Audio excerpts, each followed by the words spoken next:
Hello, ladies, and welcome to our new Bible reading series. I'm Cindra Enlow from HeavenlyPlace.com, and this year, as we read through the Bible, we'll explore God's incredible story of love and redemption. If you're looking for a Bible reading plan that's simple and doable, this is it. So let's get started and discover the heart of God together, one chapter at a time. Hello, ladies, and welcome back to our one-year Bible reading plan. This is week 48, day 2. And our scheduled reading for today is Acts chapters 23 through 27. And we see here that Paul's been arrested in Jerusalem, and now the trials begin. In chapter 23, Paul stands before the Jewish council, and a dispute breaks out between the Pharisees and the Sadducees because of Paul's belief in the resurrection. And it seems like they get distracted, and that night the Lord appears to Paul and tells him to take courage because he will be testifying in Rome.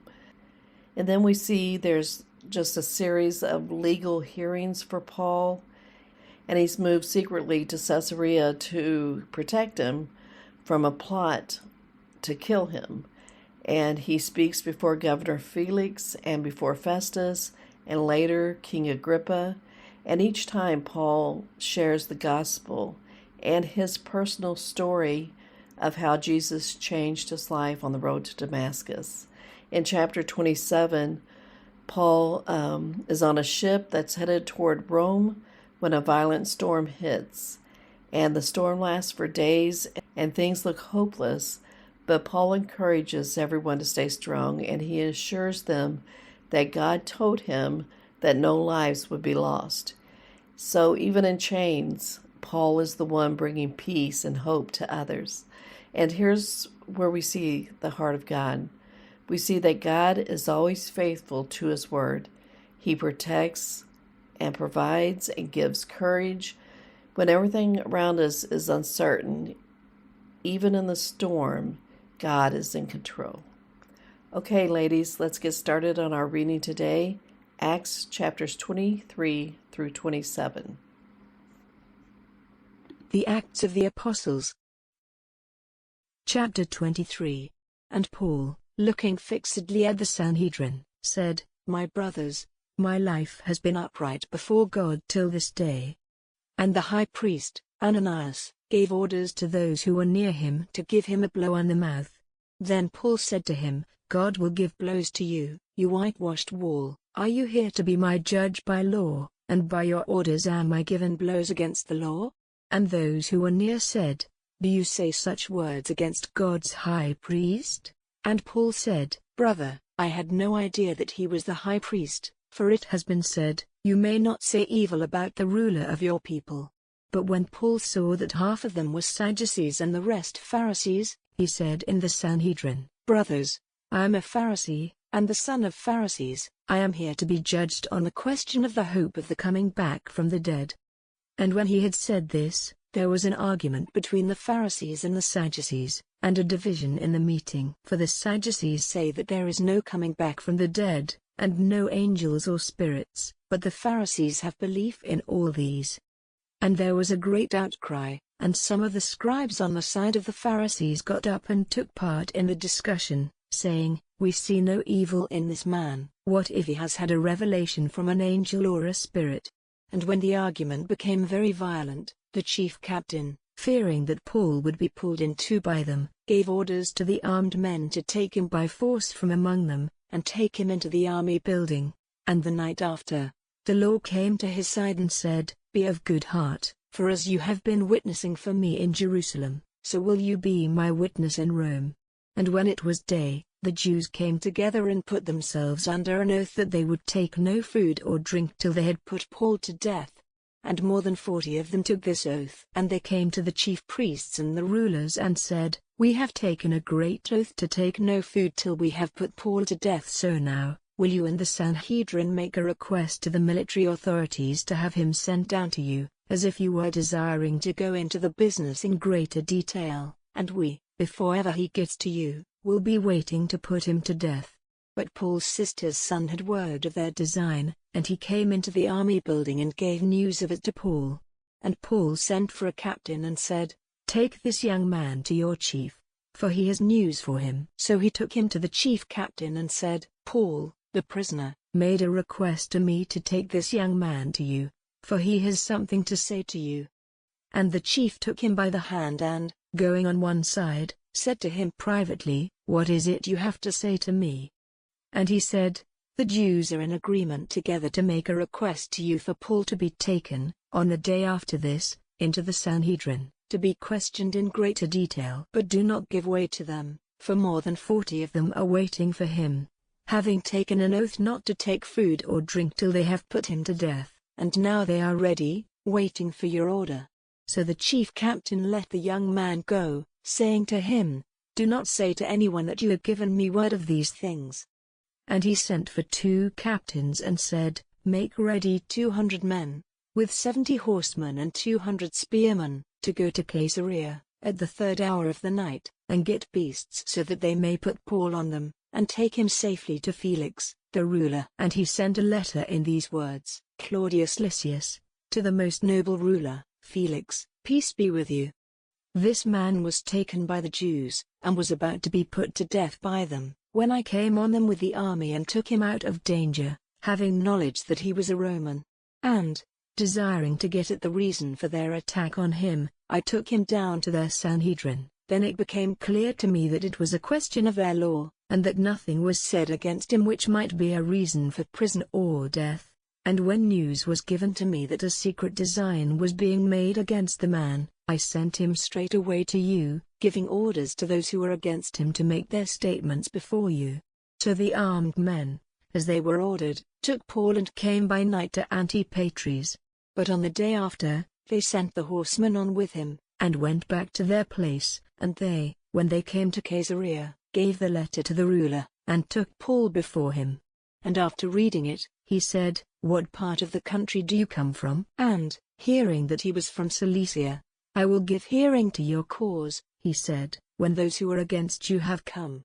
And he gave orders for him to be kept in Herod's praetorium. Chapter 24.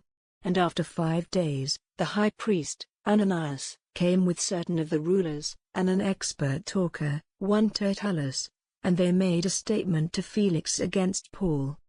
And when he had been sent for, Tertullus, starting his statement, said, "Because by you we are living in peace, and through your wisdom wrongs are put right for this nation, in all things and in all places we are conscious of our great debt to you, most noble Felix.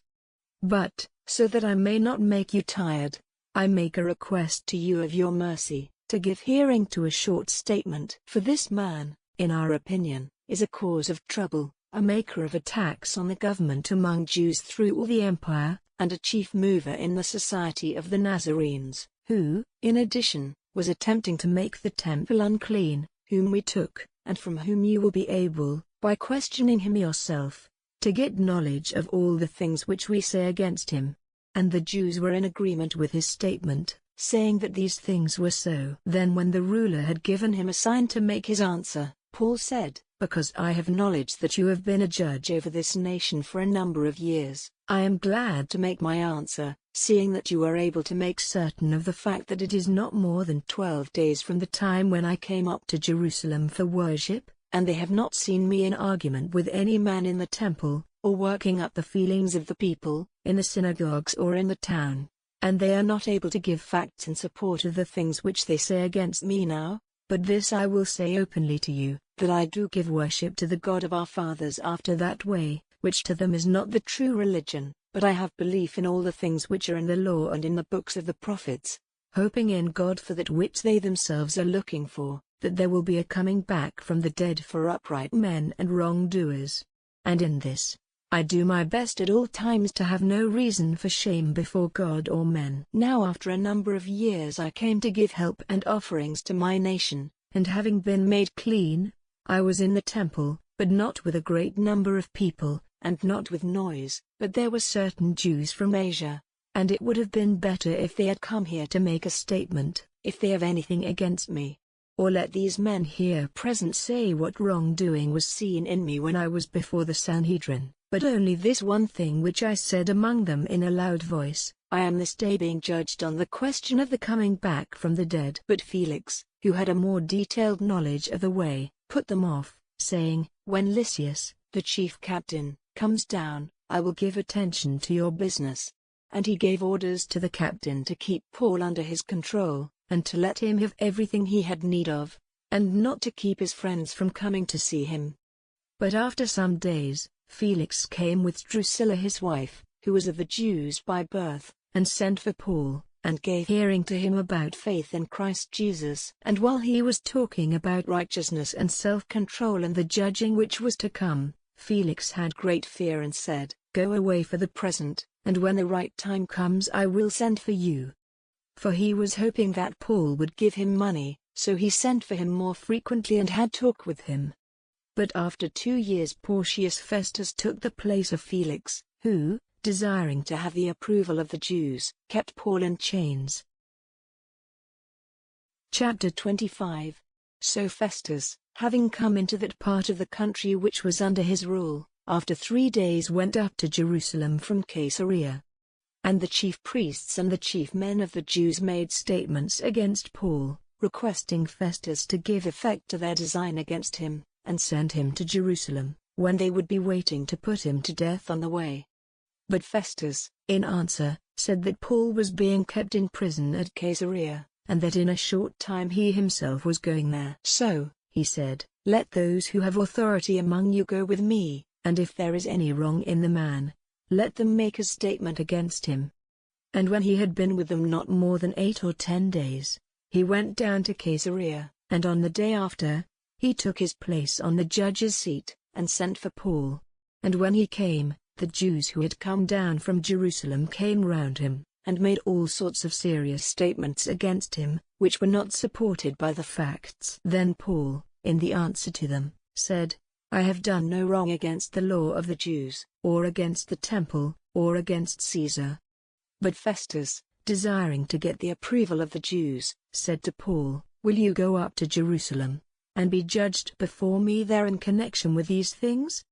And Paul said, "I am before the seat of Caesar's authority where it is right for me to be judged. I have done no wrong to the Jews, as you are well able to see.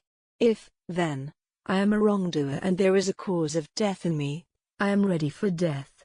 If it is not as they say against me, no man may give me up to them. Let my cause come before Caesar." Then Festus, having had a discussion with the Jews, made answer, "You have said, let my cause come before Caesar, to Caesar you will go." Now when some days had gone by, King Agrippa and Bernice came to Caesarea and went to see Festus. And as they were there for some days, Festus gave them Paul's story, saying, "There is a certain man here who was put in prison by Felix, against whom the chief priests and the rulers of the Jews made a statement when I was at Jerusalem, requesting me to give a decision against him. To whom I gave answer that it is not the Roman way to give a man up, till he has been face to face with those who are attacking him, and has had a chance to give an answer to the statements made against him." So, when they had come together here, straightway, on the day after, I took my place on the judge's seat and sent for the man. But when they got up they said nothing about such crimes as I had in mind, but had certain questions against him in connection with their religion, and about one Jesus, now dead, who, Paul said, was living. And as I had not enough knowledge for the discussion of these things, I made the suggestion to him to go to Jerusalem and be judged there. But when Paul made a request that he might be judged by Caesar, I gave orders for him to be kept till I might send him to Caesar. And Agrippa said to Festus, "I have a desire to give the man a hearing myself." "Tomorrow," he said, "you may give him a hearing." So on the day after, when Agrippa and Bernice in great glory had come into the public place of hearing, with the chief of the army and the chief men of the town, at the order of Festus, Paul was sent for. And Festus said, "King Agrippa, and all those who are present here with us, you see this man, about whom all the Jews have made protests to me, at Jerusalem and in this place, saying that it is not right for him to be living any longer.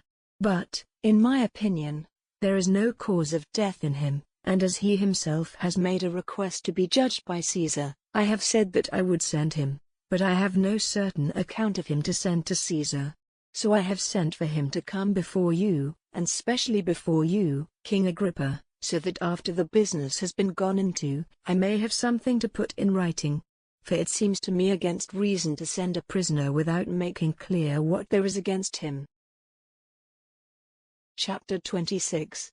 And Agrippa said to Paul, "You may put your cause before us." Then Paul, stretching out his hand, made his answer, saying, "In my opinion I am happy, King Agrippa, to be able to give my answer before you today to all these things which the Jews say against me, the more so, because you are expert in all questions to do with the Jews and their ways, so I make my request to you to give me a hearing to the end. All the Jews have knowledge of my way of life from my early years, as it was from the start among my nation, and at Jerusalem, and they are able to say, if they would give witness, that I was living as a Pharisee, in that division of our religion which is most regular in the keeping of the law. And now I am here to be judged because of the hope given by God's word to our fathers, for the effecting of which our 12 tribes have been working and waiting night and day with all their hearts. And in connection with this hope I am attacked by the Jews, O King. Why, in your opinion, is it outside belief for God to make the dead come to life again? For I, truly, was of the opinion that it was right for me to do a number of things against the name of Jesus of Nazareth, and this I did in Jerusalem, and numbers of the saints I put in prison, having had authority given to me from the chief priests, and when they were put to death, I gave my decision against them. And I gave them punishment frequently, in all the synagogues, forcing them to say things against God, and burning with passion against them. I went after them even into faraway towns. Then, when I was journeying to Damascus with the authority and orders of the chief priests, in the middle of the day, on the road I saw a light from heaven, brighter than the sun, shining round me and those who were journeying with me. And when we had all gone down on the earth, a voice came to me, saying in the Hebrew language, "Saul, Saul, why are you attacking me so cruelly? It is hard for you to go against the impulse which is driving you." And I said, "Who are you, Lord?" And the Lord said, "I am Jesus, whom you are attacking. But get up on your feet, for I have come to you for this purpose, to make you a servant and a witness of the things in which you have seen me, and of those in which you will see me, and I will keep you safe from the people, and from the Gentiles, to whom I send you, to make their eyes open, turning them from the dark to the light, and from the power of Satan to God, so that they may have forgiveness of sins and a heritage among those who are made holy by faith in me." So, then, King Agrippa, I did not go against the vision from heaven, but I went about, first to those in Damascus and Jerusalem, and through all the country of Judea, and then to the Gentiles, preaching a change of heart, so that they, being turned to God, might give, in their works, the fruits of a changed heart. For this reason, the Jews took me in the temple, and made an attempt to put me to death. And so, by God's help, I am here today, witnessing to small and great, saying nothing but what the prophets and Moses said would come about, that the Christ would go through pain, and being the first to come back from the dead, would give light to the people and to the Gentiles. And when he made his answer in these words, Festus said in a loud voice, "Paul, you are off your head, your great learning has made you unbalanced." Then Paul said, "I'm not off my head, most noble Festus, but my words are true and wise. For the king has knowledge of these things, to whom I am talking freely, being certain that all this is common knowledge to him, for it has not been done in secret. King Agrippa, have you faith in the prophets? I am certain that you have." And Agrippa said to Paul, "A little more and you will be making me a Christian." And Paul said, "It is my prayer to God that, in little or great measure, not only you, but all those hearing me today might be even as I am, but for these chains." And the king and the ruler and Bernice and those who were seated with them got up, and when they had gone away they said to one another, "This man has done nothing which might give cause for death or prison." And Agrippa said to Festus, "This man might have been made free, if he had not put his cause before Caesar." Chapter 27. And when the decision had been made that we were to go by sea to Italy, they gave Paul and certain other prisoners into the care of a captain named Julius, of the Augustine band. And we went to sea in a ship of Adramyttium which was sailing to the sea towns of Asia. Aristarchus, a Macedonian of Thessalonica, being with us. And on the day after, we came to Sidon, and Julius was kind to Paul, and let him go to see his friends and take a rest. And sailing again from there, we went on under cover of Cyprus, because the wind was against us. And having gone across the sea of Cilicia and Pamphylia, we came to Myra, in Lycia. And there the captain came across a ship of Alexandria, sailing for Italy, and put us in it. And when we had gone on slowly for a long time, and had hard work getting across Tychnidus, for the wind was against us, we went under cover of Crete, in the direction of Samni, and sailing down the side of it, as well as we were able, we came to a certain place named Fair Havens, near which was the town of Lassi. And as a long time had gone by, and the journey was now full of danger, because it was late in the year, Paul put the position before them, saying, "Friends, I see that this journey will be one of great damage and loss, not only to the goods in the ship, but to ourselves." But the captain gave more attention to the master and the owner of the ship than to what Paul said. And as the harbor was not a good one in which to be for the winter, the greater number of them were for going out to sea, in order, if possible, to put in for the winter at Phoenix, a harbor of Crete, looking to the northeast and southeast. And when the south wind came softly, being of the opinion that their purpose might be effected, they let the ship go and went sailing down the side of Crete, very near to the land. But after a little time, a very violent wind, named Euraquilo, came down from it with great force. And when the ship got into the grip of it, and was not able to make headway into the wind, we gave way, and went before it. And, sailing near the side of a small island named Cauda, we were able, though it was hard work, to make the ship's boat safe. And having got it up, they put cords under and round the ship, but fearing that they might be pushed on to the Syrtes, they let down the sails and so went running before the wind. And, still fighting the storm with all our strength, the day after they made a start at getting the goods out of the ship, and on the third day, they let all the sailing apparatus go over the side.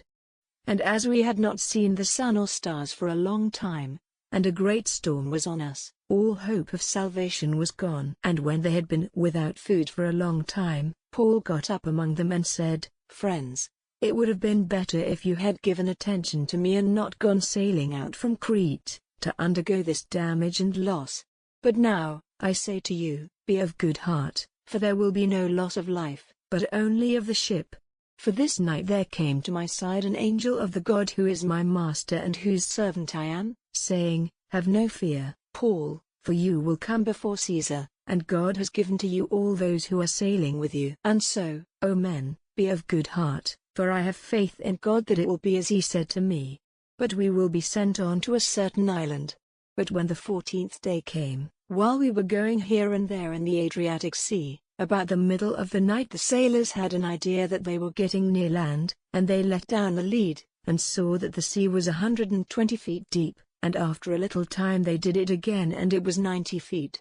Then, fearing that by chance we might come onto the rocks, they let down 4 hooks from the back of the ship, and made prayers for the coming of day. Then the sailors made attempts secretly to get away from the ship, letting down a boat as if they were about to put down hooks from the front of the ship. But Paul said to the captain and his men, "If you do not keep these men in the ship, you will not be safe." Then the armed men, cutting the cords of the boat, let her go. And when dawn was near, Paul gave them all orders to take food, saying, "This is the 14th day you have been waiting and taking no food. So I make a request to you to take food, for this is for your salvation, not a hair from the head of any of you will come to destruction." And when he had said this and had taken bread, he gave praise to God before them all, and took a meal of the broken bread. Then they all took heart and did the same. And we were, in the ship, 276 persons. And when they had had enough food, they made the weight of the ship less, turning the grain out into the sea. And when it was day, they had no knowledge of the land, but they saw an inlet of the sea with a floor of sand, and they had the idea of driving the ship up onto it if possible. So cutting away the hooks, and letting them go into the sea, and freeing the cords of the guiding blades, and lifting up the sail to the wind, they went in the direction of the inlet. And coming to a point between 2 seas, They got the ship to land, and the front part was fixed in the sand and not able to be moved, but the back part was broken by the force of the waves. Then the armed men were for putting the prisoners to death, so that no one would get away by swimming. But the captain, desiring to keep Paul safe, kept them from their purpose, and gave orders that those who had knowledge of swimming were to go off the ship and get first to land, and the rest, some on boards and some on things from the ship. And so it came about that they all got safe to land,